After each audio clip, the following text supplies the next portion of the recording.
Ο Ρεβιθούλης. Μια φορά και έναν καιρό, σε μια καταγάλανη λίμνη, ζούσε μια μαμά πάπια. Κάποια μέρα έκανε ένα ωραίο μεγάλο αυγό. Καθόταν λοιπόν και το κλώσαγε μέχρι να γεννηθεί το μικρό της παπάκι. Ένα πρωί που η μαμά πάπια σηκώθηκε λίγο από το αυγό για να τεντωθεί, ένα μικρό ρεβίθι κύλησε από την πλαγιά του βουνού και ντόινγκ, ντόινγκ, ντόινγκ πήγε και έπεσε με φόρα πάνω στο αυγό. Τότε το αυγό έσπασε και από μέσα του βγήκε ένα πανέμορφο παπάκι. Έτσι η μαμά πάπια αποφάσισε να ονομάσει το παπάκι της Ρεβιθούλη.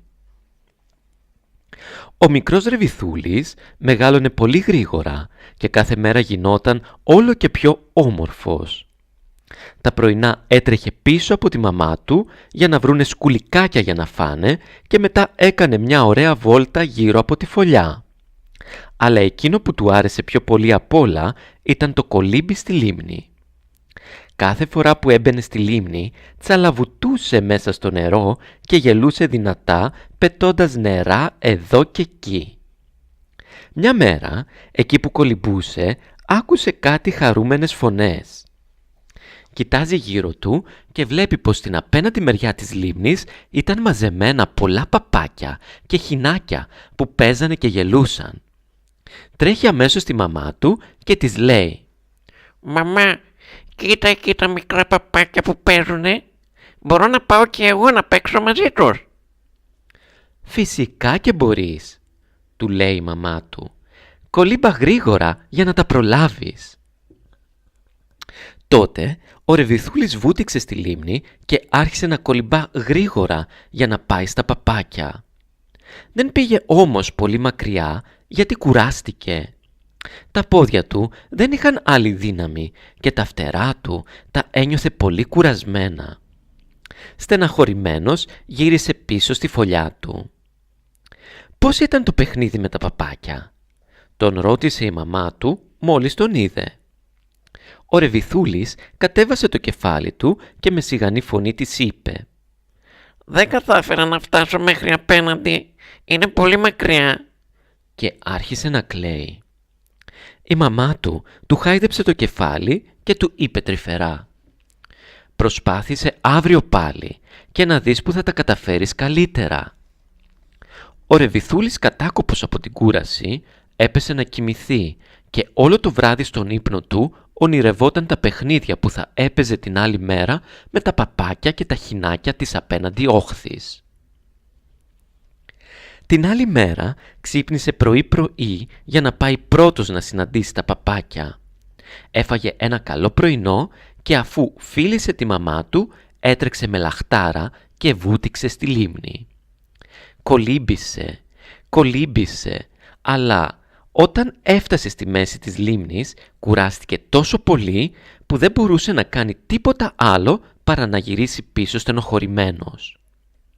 «Λοιπόν, πώς ήταν το παιχνίδι με τα παπάκια?» τον ρώτησε η μαμά του μόλις τον είδε. «Δεν κατάφερα να φτάσω μέχρι απέναντι. Είναι πολύ μακριά». Και άρχισε πάλι να κλαίει. «Ναι», είπε η μαμά του, «αλλά σήμερα κατάφερες να φτάσεις μέχρι τη μέση της λίμνης. Τα πήγες πολύ καλύτερα από εχθές. Ξαναπροσπάθησε αύριο πάλι και θα τα καταφέρεις». Ο Ρεβιθούλης έπεσε για να κοιμηθεί και όπως ήταν κουρασμένος τον πήρε αμέσως ο ύπνος. Το άλλο πρωί ξύπνησε ορεξάτος και το μόνο που σκεφτόταν ήταν να πάει στα παπάκια. Έτσι ξεκίνησε ξανά να κολυμπάει. Κολύμπησε, κολύμπησε, κολύμπησε, ώσπου πέρασε τη μέση της λίμνης και είδε τα παπάκια.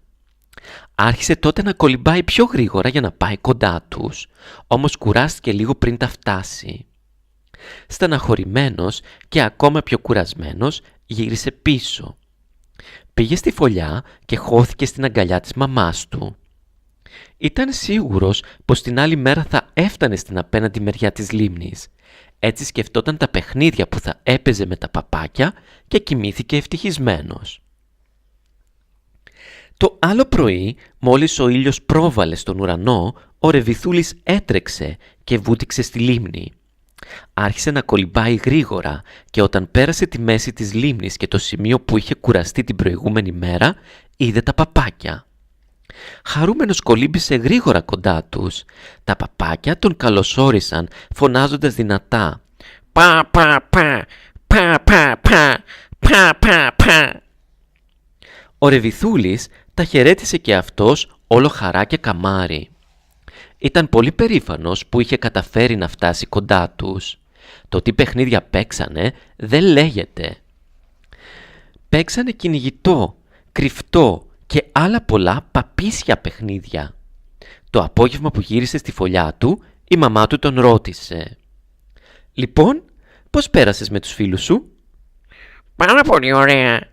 Είμαι πολύ χαρούμενος και ευτυχισμένος. Αύριο θα ξαναπάω και θα παίξουμε το παιχνίδι ποιος θα κολυμπήσει πρώτος μέχρι το δάσος με τα νόφερα. Απάντησε ο Ρεβιθούλης κλείνοντας όλο νόημα το μάτι στη μαμά του. «Είδες που προσπάθησες και δεν το έβαλες κάτω και τελικά τα κατάφερες? Είμαι πολύ χαρούμενη για σένα», είπε η μαμά του και του έδωσε ένα απαλό φιλί στη μητούλα. Από εκείνη την ημέρα ο Ρεβιθούλης πήγαινε συχνά στο μέρος που ήταν τα παπάκια και έπαιζε μαζί τους. Μέσα σε λίγο καιρό είχε κάνει πολλούς φίλους και ένα απόγευμα ρώτησε τον πιο καλό του φίλο Θέλεις αύριο να έρθεις εσύ στη μεριά της λίμνης που μένω για να παίξουμε? Να, εκεί απέναντι είναι. «Μα είναι πολύ μακριά. Δεν θα καταφέρω να κολυμπήσω μέχρι εκεί», απάντησε τρομαγμένο το άλλο παπάκι. Ο Ρεβιθούλης γέλασε και του απάντησε Προσπάθησε και θα τα καταφέρεις. Και εγώ στην αρχή δεν τα πήγαινα πολύ καλά, αλλά κάθε μέρα που προσπαθούσα γινόμουν όλο και καλύτερος.